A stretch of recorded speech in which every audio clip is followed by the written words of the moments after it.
Hola, good day.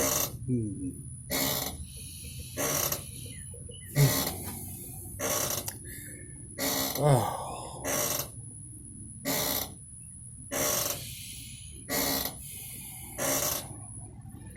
ah. Sorry, just feeling the beauty of now. It's just so present. Oh, the presence of now. Oh, it's not really what we're talking about today. But it's there. Don't you have to look for it. Don't search for it. Don't seek it out. It's just there. Like the kitten. It's just there. I didn't have to go looking for it. The kitten came to me. It just shows up. Oh. I feel like a quote. Just a fun quote. I think I've said it before. Love sees not with its eyes, but with its mind. Therefore, winged Cupid is painted blind. I'm gonna say it one more time. Oh, I don't know. I love that little piece of poetry. It's by Shakespeare, in case you were wondering. Love sees not with its eyes, with its awareness, but with its mind.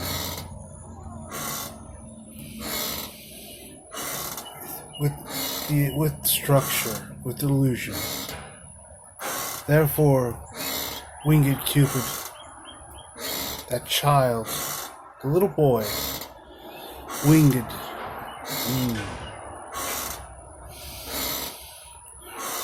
Wings, it's just like the master who floats.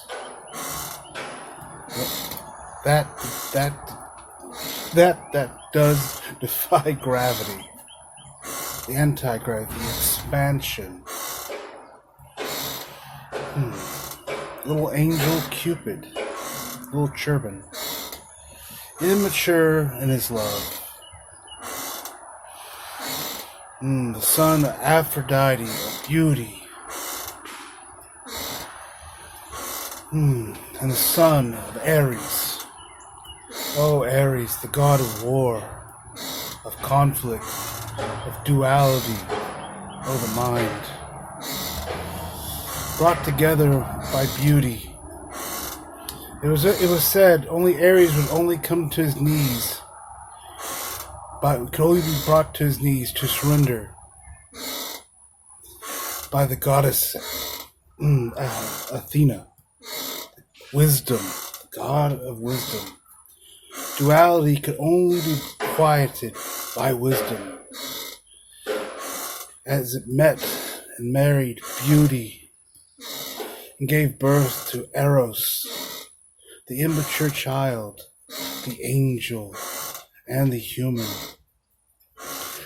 following the desire of love, of connecting, of finding something, of finding itself, to know thyself. That desire is shown in the story, manifest as psyche. Psyche means soul. It's when desire meets the soul.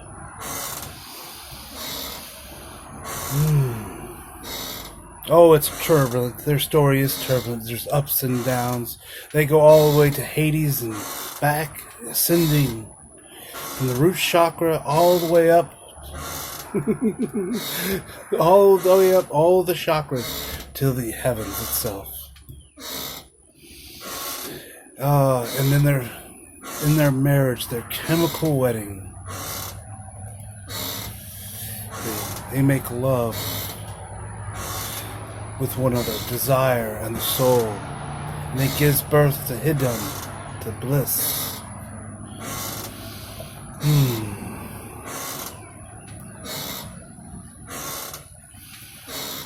Oh, I love the story of Eros and Psyche. It's one of my favorites. You know, it just isn't the way. Just as long as you don't see it in the mental way they teach you in school, but see it from the heart. See the story in this parable. See the wisdom in the parable, I guess I should say. The children's story. With much deeper and richerness. I wouldn't say hidden within it, because it's for those with eyes to see and ears to hear. As soon as you're aware, as soon as you can feel into a book, feel into a story, and see what the eyes and the ears and mind can never see.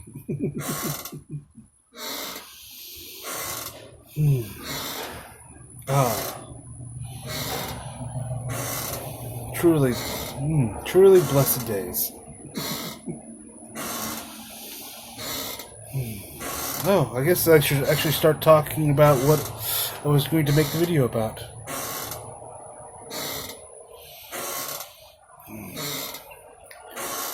We'll see where this goes, because like I said, sometimes it's just with the word. I never know what these videos are going to be about until they just happen. Spontaneously. I don't know if spontaneous is a word that's just in the now, being present, just going into it, walking into it, without reservations, without worrying, oh, am I going to sound funny? Are people going to judge me? Oh, all that fun nonsense, just left in the mind. It's there if you want it. It's there if you feel like you need it, but most of the times you'll just say, I'm okay. I don't feel like I need it today.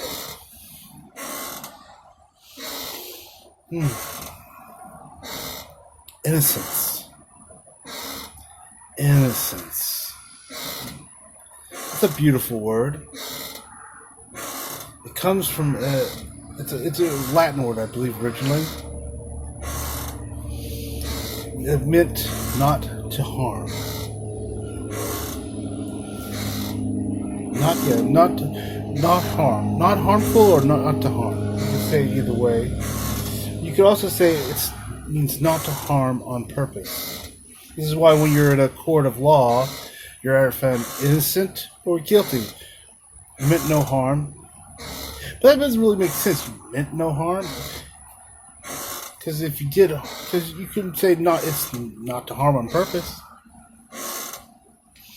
Because you could still harm somebody, but if you didn't mean to harm, you're still innocent. That's the beauty. As long as you're not meaning to, you're unaware of it. You can say innocent means they're not aware of the harm. They're not aware of the harm that they're doing. They're innocent. You can say, we say something is innocent, a lot of times it'll mean it's childlike. It's immature. Because a child, you may have heard the phrase, if you could see the world through the eyes of a child again. Maybe some of you will remember, go back and feel into your childhood and see how you felt. How the world was so much different. How reality was. How much smaller it was. A child doesn't understand. They might know mommy and daddy go to work, but they don't really understand what they do. They don't have an understanding of what's actually happening. They might see the trucks go by with the big diesel trucks and shipping products, but they don't really understand how logistics work. They just see a truck and they think it's cool sometimes, and sometimes they think they're loud, whatever. But it's not. It doesn't really go much further than that, other than it's a truck. Oh, and there's a guy who drives a truck, and they take things back and forth. That's about as complicated as most young children will see the world. They don't really see beyond. They don't understand the logistics, how the products get around the world. A lot of adults don't either, but they don't really have a real logical sense of it. That is to be an innocence. They don't understand. They're unaware of how things actually work. That's how immaturity is. You get upset at people all around you. Because that's going to be something that happens. Humans are going to become more annoying to you as you go into enlightenment. As you become more aware and you clear out all your crap, you will realize how much crap other people have. You can just see it because you've gone through it. You've brought it to wisdom. And it can upset you sometimes because a lot of times, when you get angry at some people, there is truth to the saying, a lot of times you're just angry with yourself. Because it's mirroring back to you. Oh, you want to get down, kitten? We'll see what happens to the cat. How it behaves. You never know with cats. To see the eyes, the world through the eyes of a cat. Beautiful, innocent, yes. Usually animals are considered innocent. They're unaware. They don't have the same type of awareness that you and I do, but they do have awareness. Because everything is consciousness. So everything has awareness to it. Even the phone I'm shooting this video on has awareness. It's not a lot of awareness, but it has awareness. You say its awareness simply is, I am a phone, or I am a screen, I'm a computer chip, whatever, all the different pieces. It doesn't have opinions on being a phone, doesn't care if it's a phone, doesn't care if you drop it, break it. It's I am that I am a broken phone. You can say that trees and plants are like that. You know, pets are a little bit more complicated. They do have a mind. So they do have thoughts. They do have feelings. Yes. Yes, you feel right now. I don't know what you're feeling. I think you want to go up to the ledge? Okay, we don't know. It likes to talk a lot, but it doesn't really... It just says the same thing over and over again. It's kind of hard for me to figure out what it wants some days. I think it wants to go on the ledge. It's usually what it wants when it goes up here, meows. Will you go on the ledge? Will you go? Say, I'm still kidding. I need help getting on the ledge. We'll see.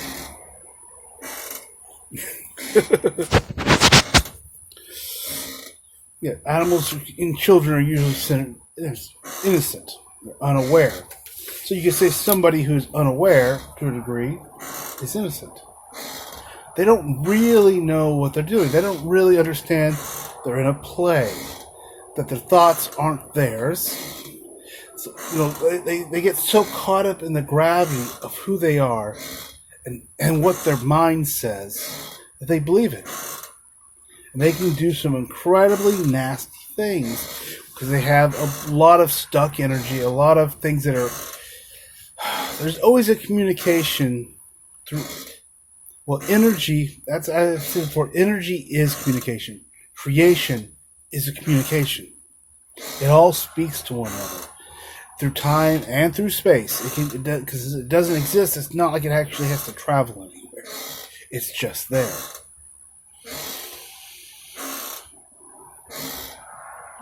Someone who does some of these horrible, nasty things, I won't mention anything in particular, they're caught in a gravity of who they think they are, or what their thoughts think they are. You want down, baby. You come to my chest. Maybe you just don't want me making a video. Alright. I think you're sleepy. You want to lay down somewhere? They are so caught in the gravity. They're like a robot in a way. That's why you could say that's why we call them sleeping people. They're kind of robotic. You ever felt sleepy in the morning? You're kind of just going through your morning routine. It feels very robotic. I brush my teeth, but you're not really awake and aware. You're kind of zoned out. It's really what they are, but they're caught in this super gravity, which brings their awareness in such a compressed focus. That's why at some point they're quite annoying. You know, that's what we say. I love humanity, but goddamn it, humans can be fucking annoying. Because they're so robotic at times. They're so passionless. They don't have very little to the heart. If the balance is like way into the mind's favor and very little into the heart. And you'll have different degrees of that.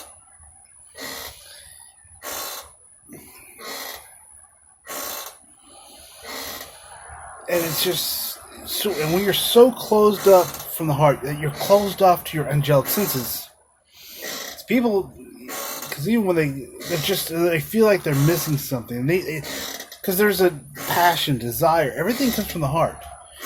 All the joy, that comes from the heart. That's not a mental thing.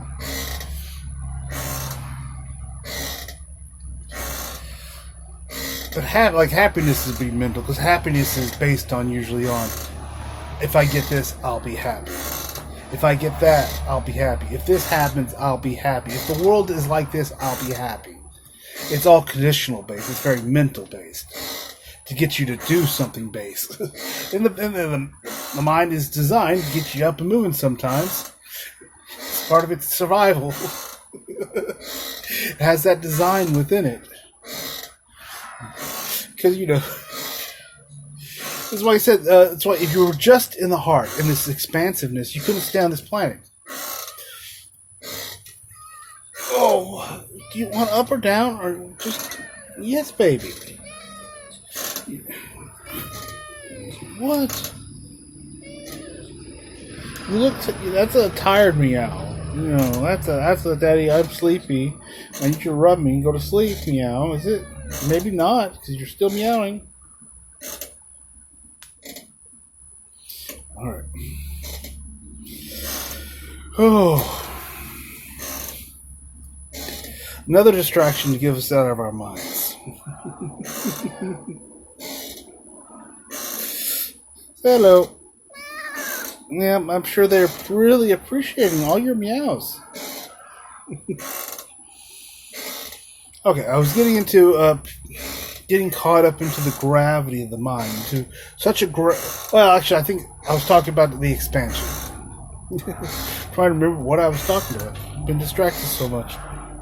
The expansion. Let's see, where was I at? I was going to the two centers. You have the area of expansion within the heart. You have this structuring gravity of the mind.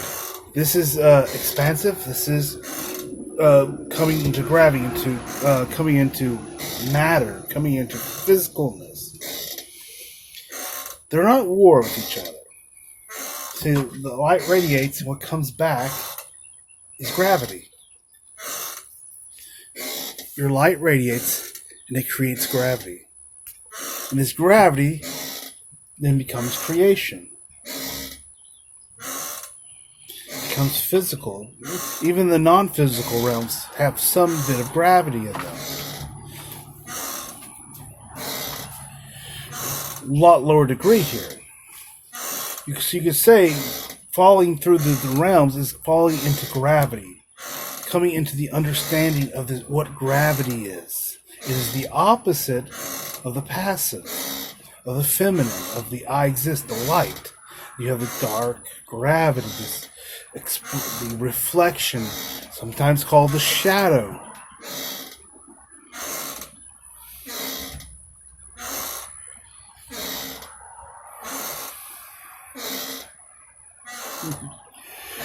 It is what people see as darkness, as evil, because it's restrictive. It brings friction, but it also brings visceralness, realness. The other realms don't feel real. The humans will have a lot of hard times connecting with them because they expect it to be real, so they recreate more human-like, a more human version of what the other realities are, and they picture it in their mind. Now, it can be like that. You can recreate physicality in the other realms. So,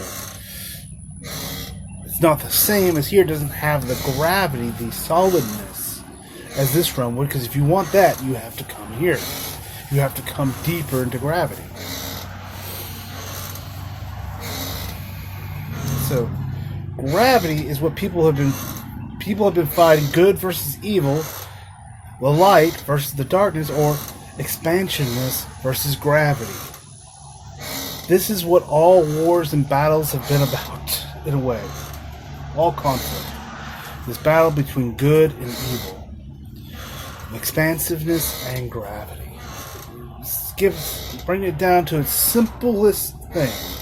And everything else was based on top of it. Everything else is just a story, a children's parable, a way of experiencing those two parts of yourself.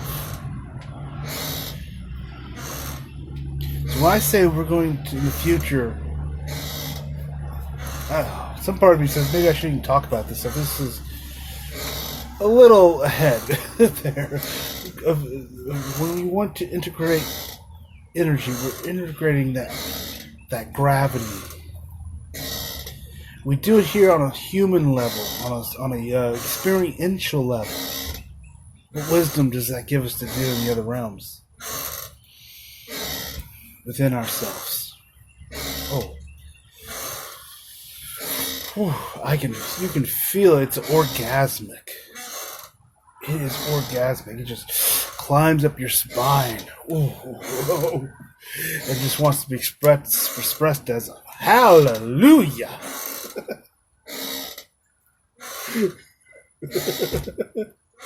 Sweet baby Jesus.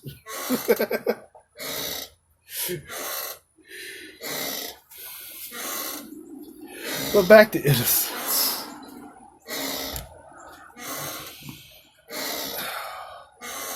Most people, the sleep people, they're not evil. They're innocent. They're not harming on purpose.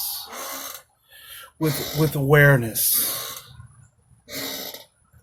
They're just asleep. They have yet to allow enough of their experience to bring enough of their awareness back to this reality. They're immature at the moment. They're growing up. You're coming into your maturity. You're graduating, in a way. You're coming into your manhood and your womanhood. It's time for you to start acting that way. It's time to take all the experiences you had and allow the wisdom of those experiences of all your lifetimes to come and be expressed, to be brought into this reality.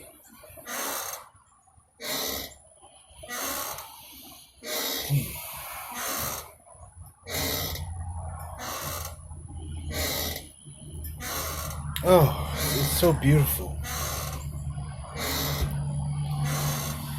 To fall in love with oneself. To fall into harmony with oneself. To be in balance.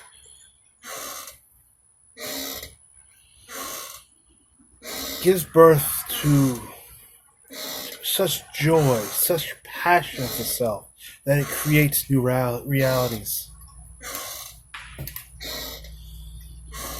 That it is ongoing eternity, falling in love with yourself, experiencing yourself, and creating more realities to experience that. To have the experience over and over again in a single eternal moment. So all of those realities are happening simultaneously. All that love making of yourself, all that coming to joy, to passion, sensuality with yourself, an experience of yourself. That is the now. That is the beauty of life. Life is consciousness. For everything comes from it. Every tree, every grass is a breath, an expression of your consciousness. So how could there not be beauty? Just beauty in everything. That sweet ecstasy of falling in love, making love with expansion and gravity. United, brought together, no longer separate, giving birth to new realities, to new creations, to new experiences, just popping into existence always, continuously, eternally, internally, and externally.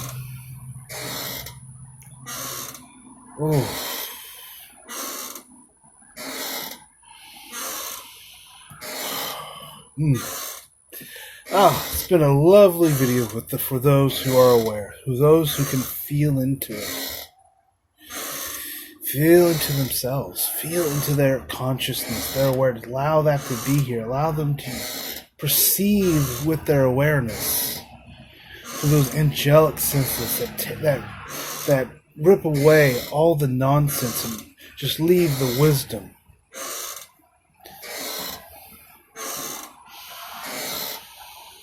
I'm going to leave there. I wish you all a beautiful, lovely day.